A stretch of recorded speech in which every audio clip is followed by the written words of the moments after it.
اسكتك إحسان سمي ساسا عزقاقي كرامة كجرتا waxaa la haysto oo ciidamada iyo qalabka ay haystaan iyo biilka ay qaataan iyo raashinka iyo kastiyarta mushaarka $100 oo aad u yar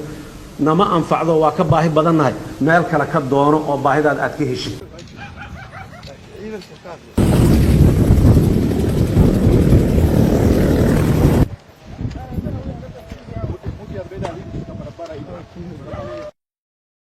marka waxaan rabaa inaad soo jeedaan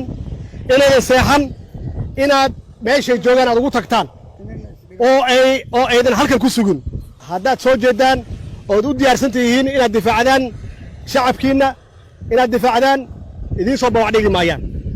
waa fulayo waxay yaqaanaan inay shacabka qarxiyaan inay carruurta laayaan laakiin wiilal idinkoo kale ah marna hortiin ma imaanayaan mana idin soo wajahayaan maxaa yeelay waxay og yihiin inaad la hortaagan tihiin geesinimo magaaladan kama tegayno kaliya maaha waa soconaynaa waxaan ugu tagaynaa meel kasta ay joogaan annaguna waa idin garab taagannahay ma maqlaysaan annaguna waa idin garab taagannahay waa idin soo booqanaynaa ciidamo kale idinku soo kordhinaynaa waa bacsanaynaa ilaa ay tirtirmaan marna ma yeelayno marna ma u dulqaadanayno inta ay meelahan ka tagaan oo ay ku samaystaan wixii la qarxinayay oo ay maatida iyo carruurta ay maxaan ku rahdaa ku laayaan oo hantida ku burburiyaan ka yeeli mayno اسكتك إحسان سمي ساسا عزقاقي كرامة كجرتا waxaa la haysto oo ciidamada iyo qalabka ay haystaan iyo biilka ay qaataan iyo raashinka iyo kastiyarta mushaarka $100 oo aad u yar nama anfacdo waa ka baahi badanahay meel kale ka doono oo baahidaad aad ka heshay haddaad nin balaaya ka dhacday oo sarkaal oo muxtarim oo darajo weyn oo janan oo korneyl oo magay adigu aad isku haysato tuugii dadka nahabay isbaarada jidka u tiilo wiilasha askarta jidka inta u dirsaday isbaarada lacagta iga soo ururiyay yiri xaafadaha muga la galo dahabka xaafada ku jira muxuu ahaa sanduuqyada iyo armaajooyinka ka soo yiriyaad tahay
qoladaas nabadiidka ah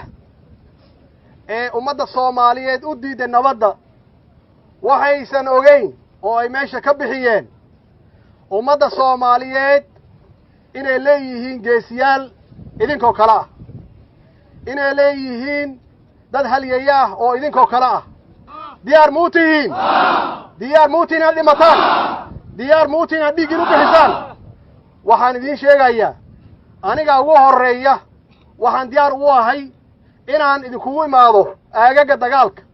oo aan nafteyda u bixiyo dadweynaha Soomaaliyeed qof walbana diyaar wuxuu yahay maanta inay u soo baxaan oo ay dhiigooda iyo naftooda u bixiyaan difaaca qarankooda Soomaaliyeed idinkaa hormood u ah waxaan kulligan ku wada dhaarannay oo dhaarta Ilaahay u marnay inaan difaacno dalkeenna Soomaaliya waxaan dhaar u marnay oo Ilaahay hortiisa ugu dhaarannay inaan difaacno dalkeenna Soomaaliya waxaan u dhaarannay inaan difaacno soo diinteena maaha waxaan idin sheegayaa haddaad dhimataan waxaad tihiin xaquudir mujaahidiin baad tihiin idinka maanta aad baxaysaan insha Allah waxaan idin rajaynayaa guul waxaan idin rajaynayaa guul waxaan idin rajaynayaa guul Soomaaliya ha noolaato Soomaaliya ha noolaato